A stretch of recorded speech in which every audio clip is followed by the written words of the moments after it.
Good morning. This is Wake, Chicago. Today's the 27th of June, and the year's 2021, supposedly.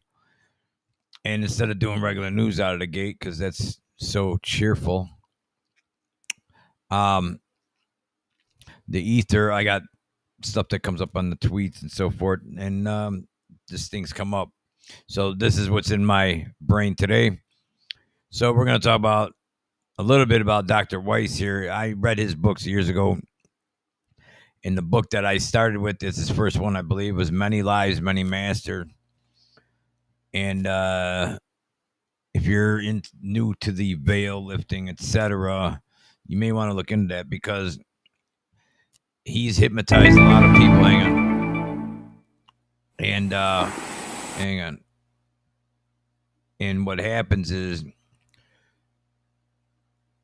he's got thousands of people that it ends up linking in back time. If you believe that or not, it doesn't matter if you believe it or not. It's just something to look into.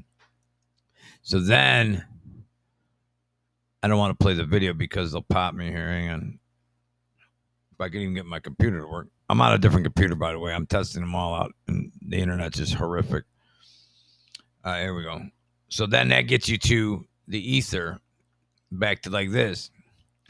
If people are coming back, and he does at the end of the video or the new tapes, he's got tape where he walks you through hypnosis. You could self-hypnotize yourself by yourself and see if you could feel anything weird happen or not. Doesn't matter. You may not be ready for it. So I'm not even telling people to do this. All I'm saying is why I'm on this topic or not. Anyways, so that leads you to this. If you've been here before, it's possible. And the hypnotic stuff shows that. And the government actually studies it. The alphabet agencies study this all the time, especially if you got any sensory issues where you can, whatever, I'm not going to say. Anyways, the point is if you're an alien. So my point is, and aliens know who you are. So if that is true, that you can, because he's actually helped people with like phobias, stuff like that. They didn't know why. And it turned out, according to their hypnosis, they had something happen in the past. You don't have to believe it. I'm just saying that's what they say. So then, can you come back, or do you? I mean, this is just a cycle, or is this purgatory? Depending on if you believe in the Bible, not by whatever. So then, whatever, it doesn't matter. The point is, it's probably all the same thing. It's all under one. The books that they've been written in all these different countries, let's say the segments of the religion, I think could be to help interpret this ether, because we can't understand it until you're probably too old to get to it, and then it's too late. And then some people do get it earlier. So why though? That's the other question, but you'll never know that right now. But so if that's the case, is this shit real? And then how would you know? You know what I'm saying? So then I looked that up. This is how my brain just starts popping through. So then I just say, well, let's look this up. Because if that ties, then that ties, and then that ties, and your veils are lifting, etc. And then I get a thing in my feed the other day about people. You don't run into people on accident. Like, really? Like, the ether is what I'm saying. You get like the data comes in, and then you're like, maybe you're supposed to see something. You know what I mean? Or acknowledge. I don't know. So here are top 10 elements of a soulmate. So we'll finish out on soulmates and aliens. Your soulmate makes you feel entirely whole, healed, and intact. This is all new to me, by the way, so I'm learning this with you. It's all part of the veil lifting, is what I think, or not. Like no piece is missing from the puzzle. A life partner, on the other hand, can be a great supporter and long-time companion, but is limited in his or her capacity to enrich your spirit. See, this is why I'm getting to the spirit, your soul. I don't know. It says here, as the American writer Richard Bach said, quote, a soulmate is someone who has locks that fit our keys and keys to fit our locks. When we feel safe enough to open the locks, our trust selves, I don't know what that word is. I don't know if they misspelled that on purpose. Our trust selves step out, and we can completely we can be completely and honestly who we are, end quote.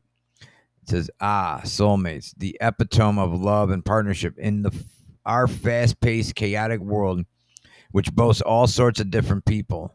We find ourselves skimming through more relationships than we'd like in order to find that one person who can truly open our locks.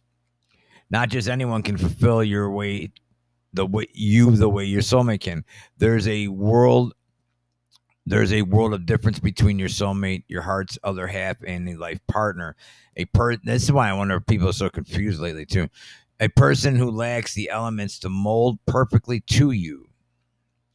And I guess you would have to feel that. See what I'm saying?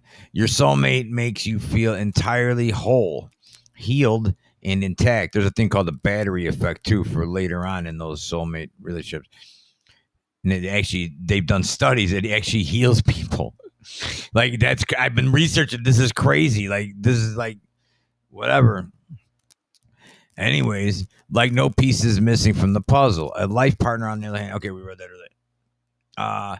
Most of us remain in life partner relationships because we, quote, settle for a multitude of reasons. Firstly, we may have a real subconscious fear of being alone. That's true. But most people don't like being alone, but some do. But that doesn't matter. That's my point. And since we're biologically designed to fall in love, it's only natural that we pair up in this world. But we sometimes prolong what are meant to be temporary relationships and mistakenly settle into them for good. I've seen that with the work in my past. There are relationships with people shouldn't have been, whatever. There are relationships which must last for a certain period of time to close out a karmic chapter in life. That's why you can't force things. It just happens. Relationships in which this is the ether again. Relationships in which we're meant to have children with our partner, but not necessarily remain with them. So those kids needed to be born. You see what I'm saying? Or not, but they did. And relationships which are just plain confusing because a melting pot of emotion doesn't allow us to see our predestined path. I've seen it all in my practice as a psychologist, from couples who married their childhood loves to people in their retirement years who still struggle with commitment issues. Most of us fall somewhere between these two extremes. It's a spectrum, right? Meaning that we experienced several relationships before finding the person we believe to be our perfect pairing. Whether you're currently married, in a relationship, or contemplating entering a relationship with a new love interest, it is crucial that you know that what role the person will play in your life. After all, there's no avoiding the inevitable. That's pretty harsh. There's no avoiding the inevitable. Often uncomfortable question we must ask ourselves: is this the person I was bound by destiny to share my life with? Or did I settle too quickly in a relationship with someone who can never complete me? So this ends up by karma again, or ether, whatever you want to call it. I just did that video about the coercion, how people use coercion techniques and tactics, and it's actually mind control to own people. That's just not right. That's bully. That's bully garbage. But it all ties together. The ether is above or whatever, and signals come in. I do videos based on what's jogging around in my head. This was jogging in my head. Had to get it out.